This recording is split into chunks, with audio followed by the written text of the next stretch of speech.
சுமார் 5000 ஆண்டுகளுக்கு முன்பு மகாபாரத போரின் முடிவில் ஜீவன் முக்த விஞ்ஞானத்தை வாழ்வியலாக கொண்ட நம்முடைய பண்டைய இந்து நாகரிகமானது தன்னகத்தே 10,000 இந்து சம்பிரதாயங்களை உள்ளடக்கியதாக திகழ்ந்தது. அது 60 லட்சம் சதுர கிலோமீட்டருக்கும் மேற்பட்ட நிலப்பரப்பில் உலகம் முழுவதும் 56க்கும் மேற்பட்ட நாடுகளில் 200 மாநிலங்களில் 1700 சமஸ்தானங்களில் தினசரி வாழ்வியலாக நடைமுறையில் இருந்தது. கைலாசாவின் ஜகத்குரு மகா சந்நிதானம் பகவான் ஸ்ரீ நித்யானந்த பரமசிவம் அவர்கள் இந்த பண்டைய ஜீவன் முக்த நாகரிகத்தை புனரமைக்கும் அரும்பணியை மேற்கொண்டுள்ளார். கைலாசா என்பது கலாச்சார, மத, வரலாற்று, நாகரீக மற்றும் இறையாண்மை ரீதியாக ஒரு அறுபடாத மரபை கொண்டுள்ளது. மேலும் இந்த வரலாற்று ரீதியான இந்து சுயாட்சி மாநிலங்களையும் இந்து மத அரசியல் அமைப்புகளையும் புனர் நிர்மாணிக்கும் பணியையும் செய்கின்ற அமைப்பாக திகழ்கின்றது. கைலாசா மூலம் அறுபடாத சங்கிலியாக தொடர்ந்து வரும் இந்த பண்டைய இந்து நாடுகள் சர்வதேச வழக்கப்படி, குறிப்பாக தொடர்ச்சியின் கோட்பாட்டின்படி கைலாசாவுக்கு சட்டப்பூர்வ அங்கீகாரத்தை அளிக்கிறது. தொடர்ச்சியின் கொள்கை அடிப்படையிலான சர்வதேச சட்டமானது ஒரு நாட்டில் ஏற்பட்ட மாறுதல்கள், அரசாங்க மாறுதல்கள், நிலப்பரப்பு சீரமைப்புகள், இராணுவ ஆக்கிரமிப்பின் போது எடுக்கப்பட்ட நடவடிக்கைகள் அல்லது பிற உள்நாட்டு மாற்றங்கள் போன்றவை எதுவும் ஒரு நாட்டின் இருப்பை மறுக்க முடியாது. மேலும் மேற்சொன்ன இவை யாவும் ஒரு நாட்டின் சட்டப்பூர்வ தன்மையையோ சர்வதேச கடமைகளையோ இடையூறு செய்யாது என்பதை உறுதி செய்கிறது. உடன்படிக்கைகள் தொடர்பாக மாநிலங்களின் வாரிசு மீதான வியன்னா மாநாடு 1978ஆம் ஆண்டு தீர்மானமானது. மாநில வாரிசு அல்லது தொடர்ச்சியின் போது கடைப்பிடிக்கப்பட வேண்டிய சட்ட விதிமுறைகளை வரையறுத்ததன் மூலம் தொடர்ச்சியின் கொள்கையை தெளிவாக விளக்குகின்றது. சர்வதேச சட்டம் ஒரு நாட்டின் அடையாளத்தை அங்கீகரிப்பதன் மூலம் அந்நாட்டின் சட்டப்பூர்வ தன்மையை அங்கீகரிக்கின்றது. இந்த கொள்கை அல்லது பார்வை அக்குறிப்பிட்ட நாடு அந்நிய ஆட்சியால் இணைத்துக் கொள்ளப்பட்ட போதும் அல்லது ஆக்கிரமிக்கப்பட்ட போதும் கூட நீடிக்கின்றது. இதுபோன்ற சந்தர்ப்பங்களில் கூட மாநிலத்தின் சட்ட ஆளுமை தொடர்ந்து நிலைத்திருப்பதாக கருதப்படுகிறது. இது அதன் அடுத்தடுத்த மீள் உருவாக்கத்திற்கு வழிவகை ஏற்படுத்துகிறது. வியன்னா காங்கிரஸ் 1815ஆம் ஆண்டு தீர்மானத்திற்கு பிறகு மீண்டும் உருவாக்கப்பட்ட போர்த்துகல் மற்றும் ஜெனோவா போன்ற நாடுகள் இதற்கான உதாரணங்களாக திகழ்கின்றன. இது 18ஆம் நூற்றாண்டில் நிகழ்ந்தது. ஆயினும் சமீபத்தைய உதாரணங்களாக 2ஆம் உலகப் போருக்கு பிறகு மீண்டும் உருவாக்கப்பட்ட போலந்து, எத்தியோப்பியா, செக்கோசிலோவாக்கியா, அல்பேனியா மற்றும் ஆஸ்திரியா ஆகிய நாடுகள் உள்ளன. ஒரு நாடு தனது நிலப்பரப்பை இழந்தாலும் அது தொடர்ந்து இருக்கின்றது. அதன் சுயமரியாதை மற்றும் சர்வதேச சட்டப்பூர்வ தன்மை தொடர்கின்றது. திபெத்தின் ஆன்மீக மற்றும் தற்காலிக தலைவர் தலாய் லாமா இந்த கொள்கைக்கு உதாரணமாக இருக்கின்றார். 1959ஆம் ஆண்டில் தலாய் லாமா தன்னுடைய நாட்டிலிருந்து வலுக்கட்டாயமாக நாடு கடத்தப்பட்டார். அவர் பல சவால்களை எதிர்கொண்ட போதும் தலாய் லாமா திபெத் சுயாட்சி பெறுவதற்கும் திபெத்தின் கலாச்சார பண்பாட்டு விழுமியங்களை பாதுகாப்பதற்குமான உலகளாவிய ஆதரவினை பெறுகின்றார். அதேபோல் 1309ஆம் ஆண்டு முதல் 1376ஆம் ஆண்டு வரை கத்தோலிக்கத்தின் போப் நாடு கடத்தப்பட்டு அவினியோனில் இருந்தார்கள். ஆனாலும் போப் அவர்கள் ரோம் திரும்பிய பிறகு அந்த மாநிலத்தின் தலைவராகவும் தேவாலயத்தின் தலைவராகவும் அங்கீகரிக்கப்பட்டார்கள். அதேபோல் 1861ஆம் ஆண்டில் போப்பிற்குரிய பெரும்பாலான பகுதிகள் பறிக்கப்பட்டன.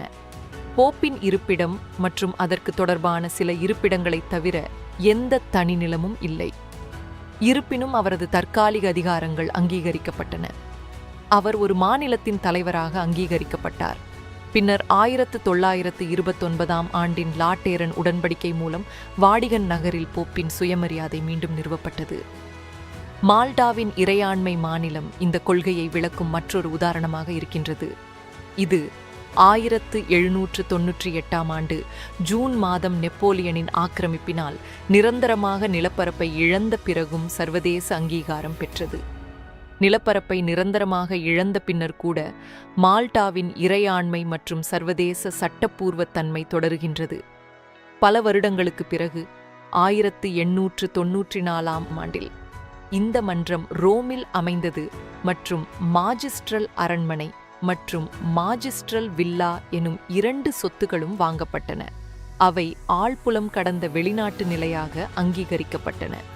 இன்றைக்கு அம்மன்றம் 112 நாடுகளுடன் தூதரக உறவுகளை கொண்டுள்ளது.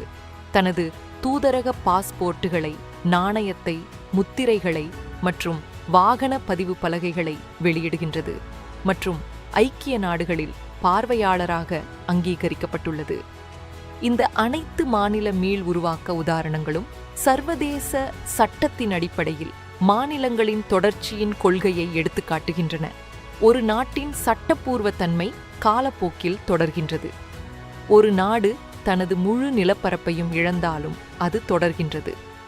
இன்றைய சூழ்நிலையில் புவி வெப்பமாதல் காரணமாக பெருகும் கடல் மட்டம் காரணமாக தங்கள் முழு நாடும் மூழ்கடிக்கப்படுவதற்கான அபாய சூழ்நிலை இருக்கும் பெருங்கடல் நாடுகள் இதற்கான மிகவும் குறிப்பிடத்தக்க உதாரணங்களாக இருக்கின்றன. இந்த நிதர்சனமான காலநிலை அச்சுறுத்தலை எதிர்கொள்ளும் விதமாக டுவாலு உட்பட பசிபிக் கடற்தீவு நாடுகள் தங்கள் பிராந்தியங்கள் முழுமையாக கடலால் மூழ்கடிக்கப்பட்டாலும் தங்கள் நாடும் தங்கள் இறையாண்மையும் தொடர்ந்து இருக்கும் என்பதை உறுதி செய்யும் வகையில் தங்கள் அரசியல் சாசனத்தில் மாற்றங்களை செய்து அதனை சர்வதேச அறிவிப்புகளாக வெளியிட்டுள்ளன. இந்த செயல்முறை டுவாலு சட்டம் 2023ஆம் ஆண்டு மற்றும் 2021ஆம் ஆண்டின் பசிபிக் தீவுகள் மன்றத்தின் பிரகடனத்திலும் வெளிப்படுத்தப்பட்டுள்ளது. இந்த கொள்கையின் அடிப்படையில் இந்து மதத்தின் ஜகத்குரு மகா சந்நிதானம் பகவான் ஸ்ரீ நித்யானந்த பரமசிவம் அவர்கள் சூரியவம்ச சுராங்கி சாம்ராஜ்யம் எனும் இந்து இறையாண்மை ராஜ்யத்தின் தற்போதைய 203வது பேரரசராக உள்ளார். தம்முடைய 26வது வயதில் 31ஆம் தேதி டிசம்பர் 2004 சுராங்கி சாம்ராஜ்யத்தின் பேரரசராக முடிசூட்டப்பட்டார். Portugal, Genoa, Poland, Ethiopia, Czechoslovakia, Albania, Austria, Vatican, Tibet, மால்டாவின் இறையாண்மை மன்றம் போன்ற நாடுகள் மற்றும் அமைப்புகள் நாடு கடத்தப்பட்ட பிறகும் ஆக்கிரமிப்புக்குப் பிறகும் அல்லது நிலப்பரப்பை இழந்த பிறகும் தங்கள் அங்கீகாரத்தை திரும்ப பெற்றது போல் இந்து மதத்தின் ஜகத்குரு மகா சந்நிதானம் பகவான் ஸ்ரீ நித்யானந்த பரமசிவம் அவர்களும் வரலாற்று உண்மைகளின் அடிப்படையில் அறுபடா குரு பரம்பரை பாரம்பரியம் கொண்ட சூரியவம்ச சுராங்கி சாம்ராஜ்ய சர்வஞ பீடத்தின் 203ஆம் பேரரசராக முடிசூட்டப்பட்டதன் மூலம் அனைத்து சட்டப்பூர்வமான உரிமைகளையும் அதிகாரங்களையும் பெறுகின்றார். சூரியவம்ச சுராங்கி சாம்ராஜ்யம் 20 இந்து இறையாண்மை ராஜ்யங்கள் மற்றும் தொன்மையான இந்து இறையாண்மை அமைப்புகளுடன் இணைந்து கைலாசா ஐக்கிய நாடுகளின் பகுதியாக மாறியது.